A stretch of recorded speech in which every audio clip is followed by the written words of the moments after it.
Welcome back to Divya's kitchen. ഇന്ന് ഞാൻ വന്നിരിക്കുന്നത് ഒരു അടിപൊളി കൂന്തൽ റോസ്റ്റിന്റെ റെസിപ്പി ആയിട്ടാണ്. അപ്പൊ നല്ല ടേസ്റ്റ് ആണ് ഈ ഒരു കൂന്തൽ റോസ്റ്റ് കഴിക്കാനായിട്ട്. ചോറിന്റെ കൂടെ നല്ല ടേസ്റ്റ് ആണ് കേട്ടോ. അപ്പൊ അതെങ്ങനെയാണ് ഉണ്ടാക്കിയിട്ടുള്ളതെന്ന് നോക്കാം. അതിനായിട്ട് ഇതാ ഇവിടെ ഒരു പാൻ വെച്ച് കൊടുത്തിട്ടുണ്ട്. അതിലേക്ക് ആവശ്യത്തിന് വെളിച്ചെണ്ണ ഒഴിച്ചു കൊടുക്കാം കേട്ടോ. വെളിച്ചെണ്ണയിൽ ചെയ്യുമ്പോഴാണ് ഇതൊക്കെ നല്ല ടേസ്റ്റ് ഉണ്ടാവുക. അപ്പൊ വെളിച്ചെണ്ണയൊക്കെ ഇതാ നന്നായി ചൂടായി വന്നിട്ടുണ്ട്. ഇനി ഇതിലേക്ക് കുറച്ച് കടുക് ചേർത്ത് കൊടുക്കുന്നുണ്ട്. കടുക് ചേർത്ത് കൊടുത്തിട്ട് കടുക് നന്നായി പൊട്ടി വന്നതിന് ശേഷം കുറച്ച് നാളികേരക്കൊത്ത് ചേർത്ത് കൊടുക്കുന്നുണ്ട്.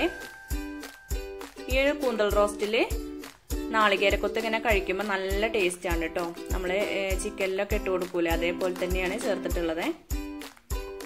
അപ്പൊ ഇതാ നാളികേരമൊക്കെ നന്നായിട്ടൊന്ന് മൂത്ത് വന്നിട്ടുണ്ട്. ഇനി ഇതിലേക്ക് 1 ടേബിൾ സ്പൂൺ ഇഞ്ചി വെളുത്തുള്ളിയും കൂടി അരിഞ്ഞതാണ് ചേർത്ത് കൊടുത്തിട്ടുള്ളത്. ചതച്ച് വേണമെങ്കിലും ചേർത്ത് കൊടുക്കാം കേട്ടോ.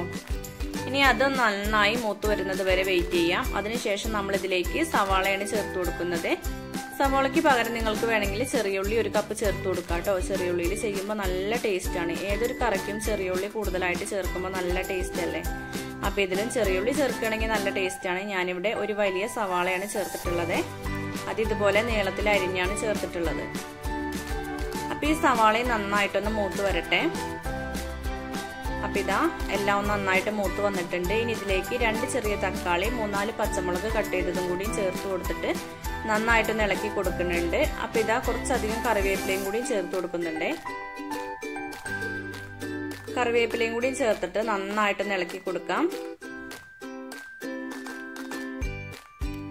അപ്പൊ ഇതാ തക്കാളിയും ഉള്ളിയൊക്കെ നന്നായിട്ട് വഴന്നു വന്നിട്ടുണ്ട്. ഇനി ഇതിലേക്ക് 1 ടേബിൾ സ്പൂൺ മല്ലിപ്പൊടി, അതുപോലെ ആവശ്യത്തിന് മഞ്ഞൾപ്പൊടി, 1 ടേബിൾ സ്പൂൺ മുളക് പൊടി. എരിവിന് എത്രയാണോ ആവശ്യം അത്ര ഇട്ട് കൊടുക്കുക കേട്ടോ. ഇനിയിപ്പോ ഈ ഒരു സമയത്ത് കുരുമുളക് ചേർക്കേണ്ടവർക്ക് കുരുമുളകും ചേർത്ത് കൊടുക്കുക കേട്ടോ. ഞാനിന്ന് കുരുമുളക് ചേർത്ത് കൊടുക്കാതെയാണ് വെക്കുന്നത്. കുരുമുളക് ചേർത്താലും നല്ല ടേസ്റ്റ് തന്നെയാണ്.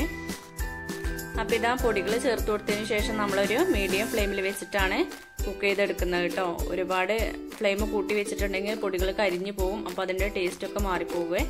അപ്പൊ പൊടികളൊക്കെ നന്നായിട്ട് മൂത്ത് വന്നിട്ടുണ്ട്. അപ്പൊ നമ്മളിതാ ക്ലീൻ ചെയ്ത് വെച്ചിരിക്കുന്ന കൂന്തൽ ചേർത്ത് കൊടുക്കുകയാണ്.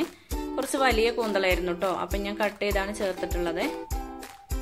ചിലരിതിന് ചില നാട്ടില് കണവ എന്നും പറയൂലേ, ഞങ്ങളിവിടെ കൂന്തൽ എന്നാ പറയാ. അപ്പൊ ഇതിലേക്ക് ആവശ്യമായിട്ടുള്ള ഉപ്പും കൂടിയും ചേർത്ത് കൊടുത്തിട്ട് നന്നായിട്ടൊന്ന് വഴറ്റി കൊടുക്കുന്നുണ്ട്.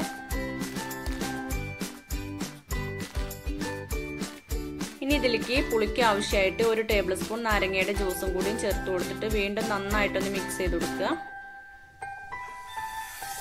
ഇനി ഇതിലേക്ക് 1/2 കപ്പ് ചൂടുവെള്ളമാണ് ചേർത്ത് കൊടുക്കുന്നത്. വേവാൻ ആവശ്യമായിട്ടുള്ള ചൂടുവെള്ളം ചേർത്ത് കൊടുക്കുന്നുണ്ട്. അപ്പൊ വെള്ളം കൂടിയും ചേർത്ത് കൊടുത്തതിന് ശേഷം വീണ്ടും നന്നായിട്ടൊന്ന് മിക്സ് ചെയ്തിട്ട് ഒരു 10-20 മിനിറ്റ് ഒരു മീഡിയം ഫ്ലെയിമിൽ വെച്ചിട്ട് നന്നായിട്ടൊന്ന് കുക്ക് ചെയ്തെടുത്താൽ മതി കേട്ടോ. അപ്പൊ ഇതാ ടേസ്റ്റി ആയിട്ടുള്ള കൂന്തൽ റോസ്റ്റ് ഇവിടെ റെഡി ആയിട്ടുണ്ട്. ചോറിന്റെ കൂടെ നല്ല ടേസ്റ്റ് ആണ് കേട്ടോ കഴിക്കാൻ. അപ്പൊ ഈ ഒരു രീതിയിൽ ഇതുവരെ ട്രൈ ചെയ്യാത്തവരുണ്ടെങ്കിൽ തീർച്ചയായിട്ടും ഒന്ന് ട്രൈ ചെയ്ത് നോക്കണേ. ഇന്നത്തെ വീഡിയോ എല്ലാവർക്കും ഇഷ്ടപ്പെട്ടു എന്ന് വിചാരിക്കുന്നു. ഇഷ്ടപ്പെട്ടു എങ്കിൽ ലൈക്ക് ചെയ്യാനും ഷെയർ ചെയ്യാനും നിങ്ങളുടെ അഭിപ്രായങ്ങൾ കമന്റ് ആയിട്ട് അറിയിക്കാനും മറന്നു പോകരുത്. താങ്ക്